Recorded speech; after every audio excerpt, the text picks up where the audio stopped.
Hello survivors, welcome to another Soulstone survivor video. In today's video we're going to be playing a minion build. We are actually looking at getting Spectral Guardian to do the most amount of damage possible. We're going to see how far this can take us as well, so sit back, relax, subscribe and like the video, and let's get straight into it. So for our runes we are actually running Reroll Mastery, Skill Mastery Electric for Power Conductor, and Unexpected Arsenal, so that we can grab either Plagued Rats or Skeletal Warriors.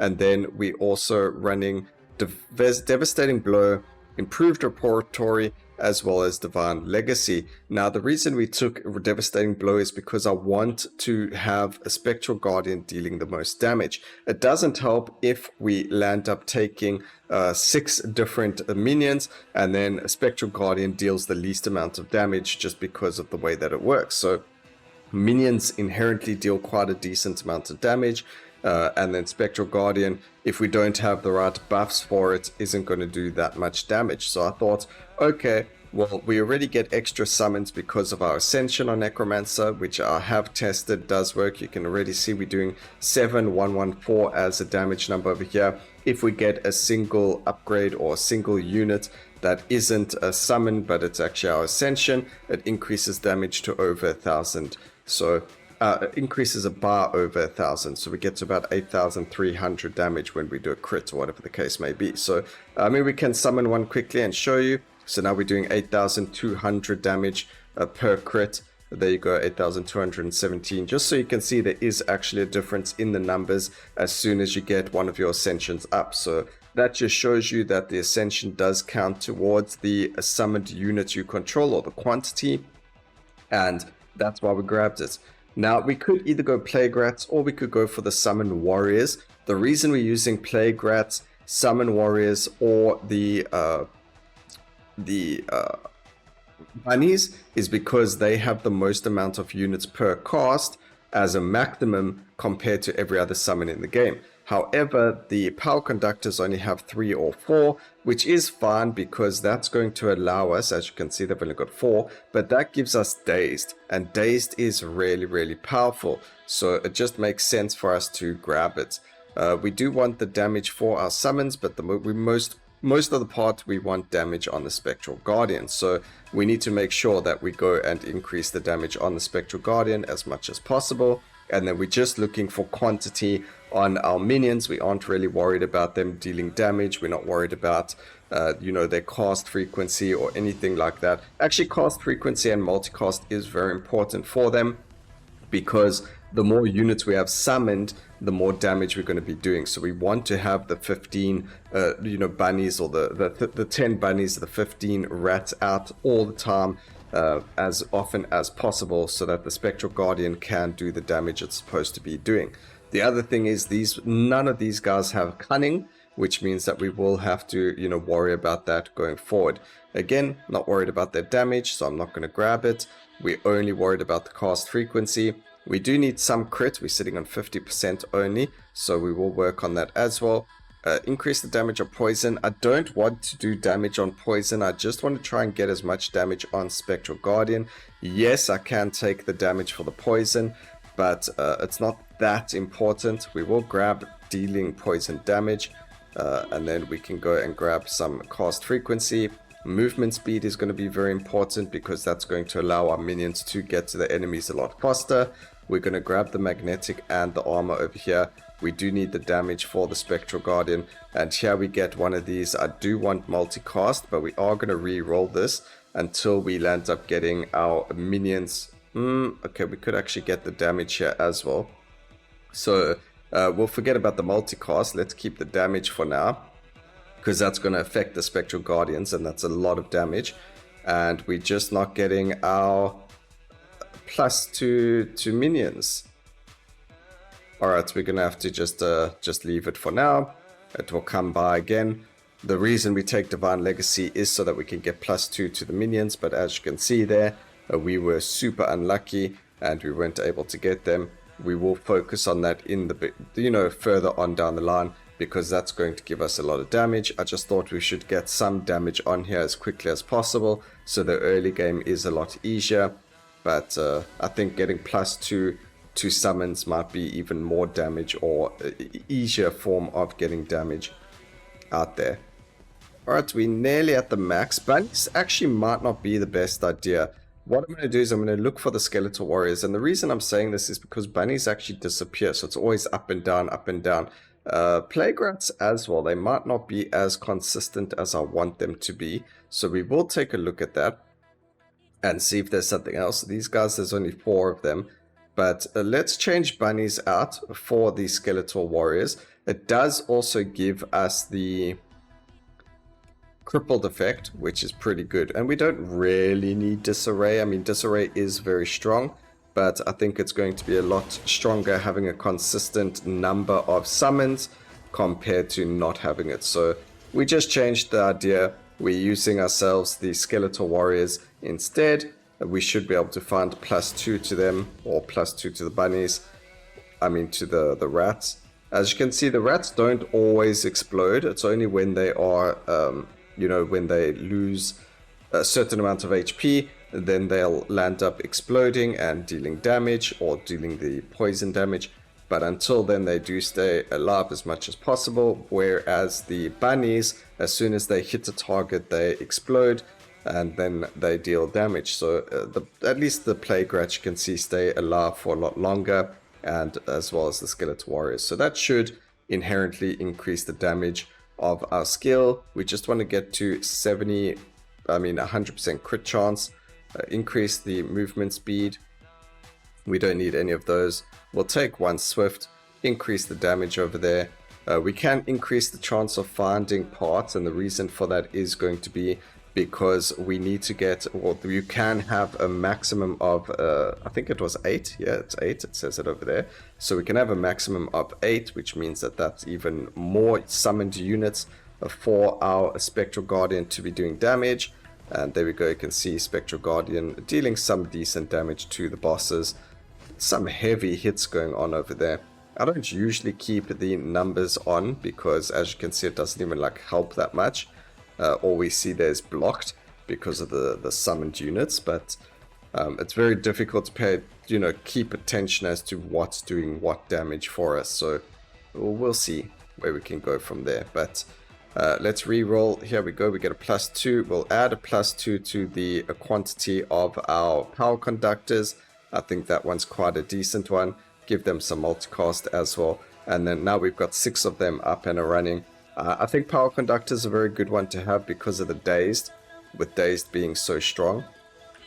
But yeah, it's pretty good. I don't know how far a build like this would take us, but this is definitely a very fun way to play the game. Just something different to try out and go from there. We will. Oh, okay, I increased the damage over there, which I didn't really want to do. But what it allows us to do with a build like this that focuses on one single skill, and then also it having damage multiplied by the amount of quantity of units, is it allows us to focus on defenses for our character. So we don't need to necessarily get much multicast. We don't need to get as much of those other stats that you normally would get. Obviously, those stats are going to help increase the damage of our Spectral Guardian, but getting it on every single thing except for our actual unit makes a big difference for us on what we can focus on for the actual character. So being able to focus on defenses does make a big difference with the survival. I think it works a lot better as well if you take a skill that scales with armor or block, like the body slam or the titanic cleave and things like that, because then when you scale into those as well, you're able to AFK and add healing on top of that, and you're in a very, very, very strong spot. So that's where the Immortal Man Barbarian build comes from, where you scale the block and then you got your skill that deals damage based on how much block you have. It just makes you very difficult to hit, and you're still able to deal a lot of damage. Alright, I need to start banishing certain upgrades over here because we keep getting upgrades that we don't necessarily want. A lot of them have to do with the summoned units, so we'll actually go and banish their damage upgrades just so we stop seeing them because we don't need them. But there we go, some beautiful damage over there. Let's see if our Spectral Guardians did get to the most amount of damage dealt over here. So let's see, there we go, that is actually a decent amount of damage. Let's keep going for a couple of rounds and see just how quickly or how much damage we can actually do with them. So we'll maybe go to Overlord 2 or 3. Let's see how quickly we can still manage to deal damage to bosses and things like that. But if the damage isn't as good in the Overlord cycles like now, then we'll obviously probably land up losing the run because of, you know, being hit, or we will keep going until that is actually the effect. So, or the bosses just take too long, but it's still possible to finish it, but it's not going to be likely for like the next Overlord to be a good case. But what I really like is, as you can see, the power conductors, they spawn on top of your character. So as long as we are on the bosses, we should be quite happily, you know, being destructive. But yeah, it doesn't look like they they deal that much damage to bosses and things like that. So let's increase that, get the cast frequency. Again, reanimation is pretty good to get, so we can increase the amount of summoned abominations that we can get. Multicast the power conductor. The thing is, power conductor is doing a really good job. However, see that now there we can go and get both of those.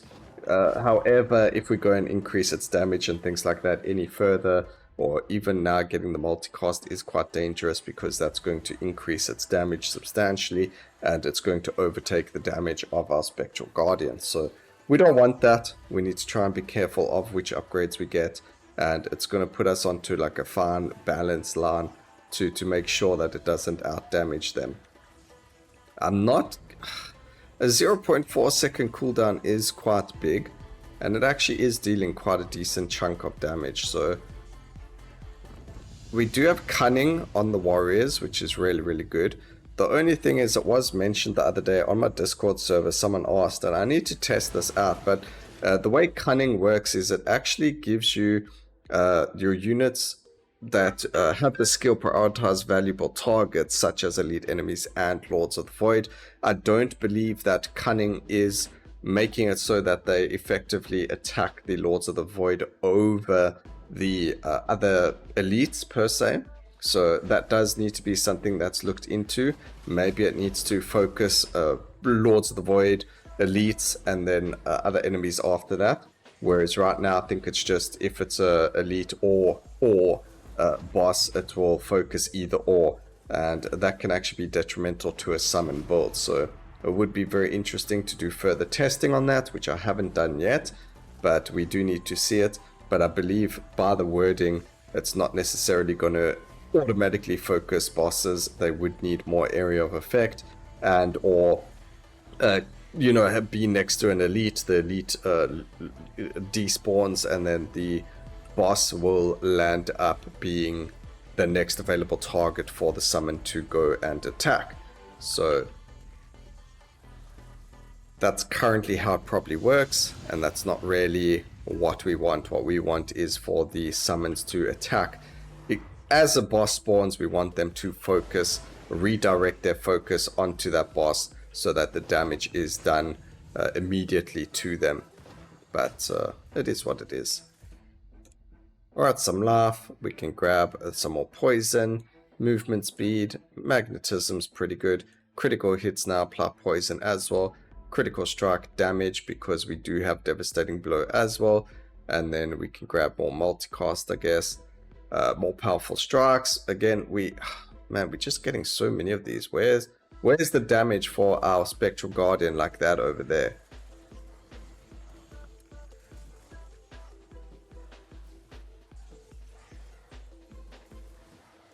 I thought I got rid of all of the bosses over there, but I guess there was still one alive.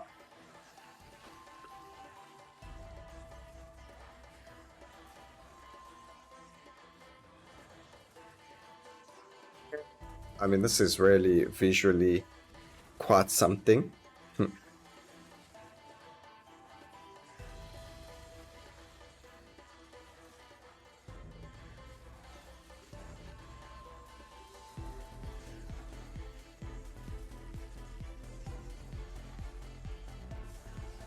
Yeah,